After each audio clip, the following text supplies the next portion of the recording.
Le débat africain, Alain Foucault. Même les prévisionnistes les plus inventifs, les plus catastrophistes n'avaient pas imaginé un tel scénario. Arrêt complet de pans entiers de l'économie, fermeture des usines, fermeture des frontières, fermeture des usines de toutes sortes, fermeture des ports, rupture d'approvisionnement en matières premières et en intrants, arrêt complet du travail, confinement et couvre-feu, et j'en passe. Bien que l'hécatombe qu'on lui prédisait avec des cadavres jonchant les rues n'ait pas eu lieu en Afrique, heureusement, l'Afrique, comme le reste du monde, a été durement éprouvée dans son économie par la pandémie de la Covid-19. Au moment où le monde entier, un peu sonné, toujours inquiet, semble progressivement reprendre vie, quel bilan? Comment relancer cette économie après un tel coup d'arrêt? Dans le cadre de la conférence débat risque pays organisée par Bloomfield Investment Corporation, le premier cabinet de notation pays d'Afrique francophone à Abidjan, la Côte d'Ivoire, première économie de la sous-région d'Afrique de l'Ouest, est à l'étude. Comment a-t-elle supporté le choc? Même si ces derniers jours, le débat politique avec le retour annoncé de Laurent Gbagbo le 17 juin prochain a dominé l'actualité, la principale préoccupation ici est comment faire repartir l'économie de ce pays. Bonjour à tous et bienvenue dans le débat africain qui est aujourd'hui à Abidjan, la capitale économique ivoirienne, avec sur ce plateau plusieurs invités prestigieux. D'abord, M. Adama Coulibaly, ministre de l'économie et des finances de l'État de Côte d'Ivoire. Bonjour, M. le ministre. Bonjour, M. Foucault. Merci d'être là. Second invité de ce plateau d'Abidjan, M. Yacouba Penanyaba Coulibaly, le président de l'Autorité nationale des régulations des marchés publics. Bonjour, monsieur. Bonjour, M. Foucault. Merci d'être là. Notre troisième invité est M. Amadou Bakayoko, le directeur général de la CIE-SODECI, la Société de distribution d'eau et d'électricité de Côte d'Ivoire. Bonjour, M. Bakayoko. Bonjour, M. Foucault. Merci d'être là. Dernier invité et pas des moindres, qui est notre hôte aujourd'hui, M. Stanislas Zézé, le président directeur général de Bloomfield Investment Corporation, le premier cabinet d'Afrique francophone de notation financière pays, qui existe depuis maintenant 14 ans. Bonjour, M. Stanislas Zézé. Bonjour, Alain. Alors, on a envie de dire dans quel état est l'économie ivoirienne aujourd'hui après cette Covid-19. Beaucoup ont dit que c'était fini, qu'il fallait repartir de zéro. Est-ce qu'elle a résisté, Monsieur le ministre? Et qu'est-ce qui lui a permis de résister? Oui, M. Foucault, l'économie ivoirienne a résisté et elle a bien résisté parce qu'en 2020, comme vous le savez, nous avons enregistré, contrairement à beaucoup d'autres pays, un taux de croissance non seulement positif, mais qui a été évalué à 1,8%. Nous sommes en train de faire... On est loin des 6 poussières % que vous aviez avant, 6,8 je crois. Que non, vous nous avions en fait prévu 7,2%. Donc notre économie a été ralentie du fait des effets de la Covid. Mais nous n'avons pas enregistré une récession. Mais les dernières évaluations sont en train de montrer que nous pouvons avoir un meilleur taux à 2%. Mais comment l'expliquer? Les autres sont tombés en récession. Qu'est-ce qui fait que la Côte d'Ivoire, mieux que les autres, est tenue? Quand on parle de résilience en 2020, il faut savoir que c'est le résultat en fait des réformes de grande ampleur qui ont été menées depuis 2012. Je rappelle qu'il y a eu un premier plan Nation et Développement qui a couvert la période 2012-2015. Et ce premier plan avait un coût de 11 000 milliards de francs CFA. Et pour permettre au secteur privé qui était en fait porteur des projets à hauteur de 60%, pour permettre au secteur privé de pouvoir s'investir véritablement dans l'accompagnement des projets du PND, nous avons dû mener des réformes fortes en matière d'amélioration du climat des affaires. Dans ce cadre-là, nous avons créé ce qu'on appelle des guichets uniques de formalité d'entreprise pour faciliter en fait la création d'une entreprise. Mais quand on écoute ça, Monsieur le ministre, je vous interromps, parce que quand on écoute ça, on s'est dit, on a toujours pensé que la fermeture des frontières, la difficulté de s'approvisionner, allait tout de suite faire s'effondrer les économies africaines. Comment expliquer que pendant cette période, quand même, les gens aient continué de vivre? Ça veut dire qu'il y a une certaine indépendance de l'économie ivoirienne? Non, c'est ce que je suis en train d'expliquer. C'est le résultat, en fait, de tout ce qui a été fait auparavant. Effectivement, si on veut se focaliser sur l'année 2020, qu'est-ce qui a été fait? La stratégie qui a été adoptée d'abord pour répondre, en fait, à la Covid, sur le plan sanitaire, il n'y a pas eu en Côte d'Ivoire, comme dans les autres pays, un confinement général. Le Grand Abidjan a été isolé et ensuite tous les cas qui avaient été identifiés à l'intérieur du pays ont été rapatriés sur Abidjan pour être pris en charge. Donc ça, c'est déjà un élément important. Le reste du pays a fonctionné. Le reste du pays a fonctionné sans difficulté parce qu'en fait, nous avons enregistré des cas importés. Il y a un seul aéroport à Abidjan Et on a vu que si on contrôlait véritablement le foyer que constitue Abidjan, il n'y aurait pas à avoir de problème. Ensuite, nous avons mis en place des programmes d'accompagnement des entreprises, notamment les grandes entreprises et petites entreprises, à travers un plan de soutien économique et humanitaire, parce que ce plan a accompagné également les populations fragilisées. Et ce plan et le plan de riposte sanitaire ont permis effectivement de donner une réponse aux préoccupations des entreprises. Parlant des entreprises, vous savez que les entreprises avaient des problèmes en fait de trésorerie. Elles avaient des problèmes pour faire face à la gestion de leur personnel dans un contexte où tout était ralenti. Donc nous avons mis en place ce plan. Premièrement, pour régler les problèmes de trésorerie des entreprises. Deuxièmement, pour maintenir les emplois. Troisième point, il s'agissait pour nous de préparer la reprise post-Covid. On va parler de la reprise post-Covid et des entreprises dans un instant. Là, je me tourne vers M. Zézé. Vous qui avez fait ce rapport, cette notation, est-ce qu'aujourd'hui, on peut dire que la Côte d'Ivoire est sortie d'affaires? Je crois que oui, on peut dire qu'on réamorce la pente. Ceci dit, au premier trimestre, on a vu une certaine embellie de certains indicateurs économiques, mais il est important aujourd'hui de plutôt repenser de façon plus profonde la capacité même de faire face à ce genre de pandémie. Il y a des réformes qui ont été faites, comme le ministre a dit depuis longtemps, qui ont donné ces résultats, mais je crois qu'aujourd'hui, il est important d'avoir une résilience beaucoup plus importante. Vous savez pourquoi ?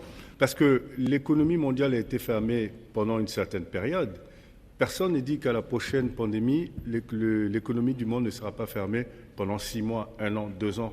Est-ce qu'à ce moment-là, la Côte d'Ivoire a la capacité justement d'avoir cette résilience ? Aujourd'hui, il s'agit de la renforcer. Elle existe, il y a des fondamentaux, il y a une économie qui est diversifiée, mais aujourd'hui, il s'agit de la transformer. Et je crois que, comme le ministre a dit, c'est le 3e PND. Maintenant, on veut voir concrètement, qu'est-ce qui est mis en place pour permettre de consolider ces acquis, de sorte à que la Côte d'Ivoire arrive à un niveau d'autosuffisance. Mais j'ai envie de comprendre, est-ce qu'il n'y a pas, on va dire, une façon de montrer les choses de façon positive?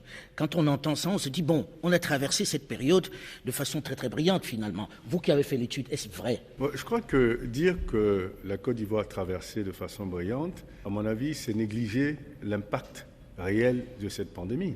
C'est-à-dire que la Côte d'Ivoire a su juguler les conséquences à court terme, parce que là, ce sont les conséquences à court terme. Il y a des conséquences à moyen et long terme qui vont commencer à apparaître. Aujourd'hui, nous ne sommes qu'en 2021, donc l'évaluation que nous faisons et la réponse a été une réponse ponctuelle à à une situation ponctuelle. Maintenant, il s'agit de voir quelles seront les conséquences à moyen terme. Et pour l'instant, ce sera un peu difficile de le dire. Je vois Monsieur le ministre qui a envie de réagir à ça. Oui, je veux réagir à ça parce qu'en réalité, nous sommes dans une économie qui est relativement diversifiée comparativement aux autres pays de la sous-région. Une diversification intersectorielle, mais une diversification également intrasectorielle. Vous prenez simplement le secteur de l'agriculture. Nous avons ici beaucoup de spéculation. Donc s'il y a un problème au niveau d'une spéculation, les autres peuvent prendre le relais. Que ce soit le café, le cacao, le coton, l'anacarde, on va jusqu'au palmier à huile. Et tout ça, ce sont des spéculations qui montrent effectivement que nous sommes diversifiés, et sans compter tout ce qui se fait au niveau de l'agriculture vivrière. Vous regardez également que notre économie est diversifiée au niveau intersectoriel, parce que vous prenez le secteur primaire, nous avons une économie qui est autour de 21-22%. Ça représente en fait 21-22% dans le PIB. Le secteur secondaire, il est autour de 28%. Le secteur tertiaire, il est autour de 30%.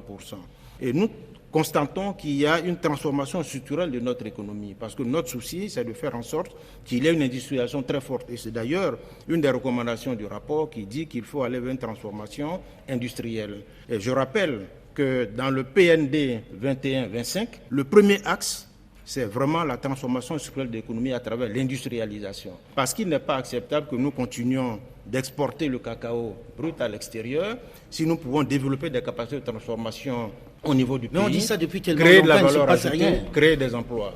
Mais nous y sommes, nous travaillons à cela. Il y a des mesures qui ont été prises. Si vous voulez, on pourrait en parler. On pourrait en parler. Alors, après ce tsunami qu'il y a eu pendant cette période-là, on a envie de dire quelles leçons on peut tirer. Là, je me tourne vers M. Koulibaly. Quelles leçons peut-on tirer de ce qui vient de se passer? Je pense que les leçons, elles sont de plusieurs ordres. Vous l'avez évoqué, les capacités internes à l'État et tout ce qui peut maintenant être imaginé comme solution de rechange pour réagir au choc. C'est notre aptitude à nous adapter au choc, y compris les plus imprévus. Et donc, cela veut dire qu'il faut compter sur nos ressources humaines, travailler sur les process de décision, sur les règles ou donc toute la législation applicable et faire en sorte de pouvoir maîtriser tous les délais pour la gestion des finances publiques puisque nous en Est-ce que ça ne donne pas un peu plus confiance aux nationaux? Est-ce qu'on ne doit pas se tourner vers des solutions locales de plus en plus, puisque ça peut arriver, M. Bakayoko? Alors, dans le cadre de la protection des personnes, qui pour nous est la première priorité lorsqu'arrive une crise sanitaire comme le Covid, vous avez des masques, vous avez un certain nombre d'équipements à fournir. Bien, nous avons commandé 200 000 masques l'année dernière à des TPE locales. Ce sont plus de 500 personnes Fabriqués sur place, qui ont pu travailler pendant la période du Covid. Donc vous réglez votre problème sanitaire et au même moment vous donnez de l'emploi, vous faites preuve de solidarité parce qu'effectivement vous arrivez à des tarifs qui sont supérieurs à ce que vous pouvez avoir à l'international, mais quelque part ça permet de faire participer tout le monde à l'économie. Une crise de ce type, ça se joue aussi à votre organisation. Et l'organisation, elle est en amont et elle est pendant la crise. Parce que la Côte d'Ivoire a eu à vivre l'Ebola, un certain nombre de crises. Donc je crois que les mécanismes de comité de gestion de crise, de plan de continuité d'activité, donc sont des choses qui étaient déjà organisées au sein des entreprises. Mais moi je vais prendre juste un exemple, la digitalisation. On travaille sur des plans de digitalisation. On a lancé une application au mois de novembre 2019, quelques mois avant la Covid. Eh bien, la Covid est intervenue 3-4 mois après. On a multiplié par 5 le nombre de personnes qui ont téléchargé cette application. Donc, le fait d'avoir entamé cette digitalisation en amont, sans avoir anticipé forcément, c'était plus une question d'économie, d'efficacité, a permis d'être résilient parce qu'à ce moment-là, les gens ne pouvant pas aller dans les agences, ils pouvaient nous contacter à distance. Alors, Monsieur le ministre, est-ce que c'est pas là l'occasion de regarder vraiment ce qu'on appelle le local content, d'encourager les économies africaines, d'encourager les économies ivoiriennes, puisqu'on sait que c'est elles qui ont permis de résister pendant cette période-là? Oh, absolument, c'est ce qui se fait actuellement. Nous sommes, avec le Premier ministre à Chipaté, en train de travailler sur le développement en fait, de champions nationaux, champions locaux, qui vont effectivement porter en fait, toutes les transformations au niveau économique. Ces champions pourront avoir effectivement aussi un effet d'entraînement sur les autres qui sont un peu plus petits. Tous les segments seront concernés. Nous venons d'adopter d'ailleurs au niveau du gouvernement un texte sur le secteur de l'énergie visant à faire en sorte que les grands majors, les investisseurs internationaux puissent s'appuyer sur des acteurs locaux des différents secteurs pour pouvoir mener leurs investissements. Nous voulons que notre économie soit portée également par les nationaux. Ça, c'est extrêmement important. Donc c'est pour cela que nous allons accompagner en fait, le développement des champions nationaux. Quand on parle de champions nationaux, ce n'est pas des grands seulement, c'est aussi en fait, des jeunes pousses qu'on peut encourager, surtout dans des secteurs comme le digital. Il y a tellement d'intelligence, tellement de jeunes innovants, tellement de jeunes brillants qu'il faut effectivement aller avec eux pour les accompagner, pour qu'ils puissent grandir. Stanislas Zézé, comment vous voyez cette relance, vous qui avez fait cette étude? Par quoi on commence? Écoutez, je me réjouis de ce que le ministre est dans une intention avec le gouvernement de commencer à renforcer les capacités locales et renforcer l'économie domestique, parce que c'est de ça qu'il s'agit. Même si c'est une économie ouverte, 95% du tissu économique est constitué de PME, mais qui ne contribue seulement qu'à 20% de la richesse créée. Et 5% de l'économie représente les 80% de la richesse. Et ces 5% sont généralement des entreprises étrangères qui n'ont pas vocation à réinvestir leurs bénéfices en Côte d'Ivoire, mais plutôt à les exporter. Et donc je crois que renforcer l'économie domestique devrait être la clé de voûte du redémarrage. Donc les champions, c'est une initiative extraordinaire. J'espère que cette fois-ci, ce sera la bonne, parce que c'est vrai que pendant longtemps, il y a eu question de renforcer la capacité de champions nationaux. Mais c'est ça la clé pour moi, avoir de bonnes PME. Il ne suffit pas d'avoir des PME ou créer des entreprises, mais il s'agit d'avoir de PME qui soient solides, une capacité justement de délivrer. Parce que quand on parle de local content, il faut faire le local content avec des PME qui ont la capacité de délivrer, pas avec des PME qui sont fragiles. Parce que dans beaucoup de cas, les entreprises étrangères vous diront « oui, on veut bien faire le local content, mais on n'a pas les capacités localement. Donc c'est un volet extrêmement important à mon sens, le renforcement des PME. Donc avoir des champions nationaux, c'est excellent, parce que la logique des champions nationaux, ce sont ceux-là même qui atteindront à un moment donné une taille suffisamment importante pour financer l'économie, si l'économie est fermée et qu'il n'y a pas d'accès au financement extérieur. Alors il faut un environnement économique viable, il faut un environnement économique où les process sont bien déterminés. Généralement, les PME vous disent, oui, les marchés, on n'arrive pas à les avoir parce que c'est toujours entre les copains ou bien on ne remplit pas les conditions pour pouvoir y arriver. Est-ce que dans ce sens-là, vous avez déjà travaillé pour que tout le monde puisse maintenant y participer et qu'il n'y ait pas des exclus, que ce ne soit pas l'affaire des grandes firmes qui arrivent, M. Yacouba? Nous y avons travaillé depuis très longtemps. Je dois rappeler que le Code des marchés publics de 2005 avait déjà commencé à indiquer les pistes. Mais en 2009, le gouvernement a pris un code beaucoup plus ouvert. Mais 2015 a été le point de départ de l'engagement marqué du gouvernement d'accompagner les PME. Des mesures ont été prises en juillet 2015, assouplissant les conditions d'accès au marché public. On a permis, pratiquement exigé, à l'ensemble des maîtres d'ouvrage de dégager une marge de 20% qui vient d'être portée en 2019 à 30% de leur budget d'investissement à réserver aux PME dans le cadre des marchés. Et M. le ministre peut le confirmer chaque trimestre, quand son collègue du budget rend compte de l'exécution des marchés publics, on voit la part qui revient aux PME chaque année. Côté transparence, les procédures sont décrites. Je peux vous dire qu'en matière de marché, c'est pratiquement comme nous on a l'habitude de le dire aux sessions de formation, c'est l'un des rares concours où on vous donne le sujet, on vous donne pratiquement le corrigé. Si vous êtes capable, vous avez confiance en vos capacités, vos ressources humaines, vos moyens financiers à mobiliser pour exécuter le marché, si vous savez calculer vos prix, vous pouvez déjà savoir si vous remportez ou pas un marché. C'est vraiment clair. C'est transparent. Voilà, donc la transparence est renforcée à notre niveau d'ailleurs. En tant que régulateur, permettez que j'en dise un mot. Le conseil de régulation que j'ai l'honneur de présider est composé de 3 collèges. Vous avez le collège de l'administration publique, le collège du secteur privé, le patronat et les PME. Vous avez le collège de la société civile. Donc il n'y a pas que l'administration publique qui, à travers ses fonctionnaires, s'enferme pour décider des choses, mais il y a les autres acteurs qui sont associés, qui apportent leur contribution, leur regard extérieur, leurs critiques et qui font avancer déjà la définition des politiques et qui gèrent les recours avec nous. Donc il y a une panoplie de mesures. Ça veut dire que c'est plus rapide aujourd'hui parce que ce qu'on vous reproche généralement, c'est la longueur du processus. La longueur, elle est naturelle. Je vous donne juste un exemple. Un appel d'offres international, vous devez publier l'avis sur 45 jours. Un appel d'offres national, c'est 30 jours. Or, le gouvernement a imposé que nous puissions passer le marché en moins de 100 jours. Donc, il vous reste à peu près 60 jours, ou parfois moins, pour gérer le processus d'analyse des offres après dépouillement, ce qui n'est pas évident lorsque vous avez des grands ouvrages, de gros dossiers avec des documents techniques qu'il faut analyser, vérifier, vous assurer qu'il n'y a pas de fausses pièces. Quand vous avez ce volume de travail à faire et qu'on vous demande de faire en sorte que les attributions soient transparentes, ça demande énormément de travail. Mais est-ce qu'il n'y a pas un moyen de décourter? Est-ce qu'il n'y a pas un moyen d'aller un peu plus vite? On a compressé les délais.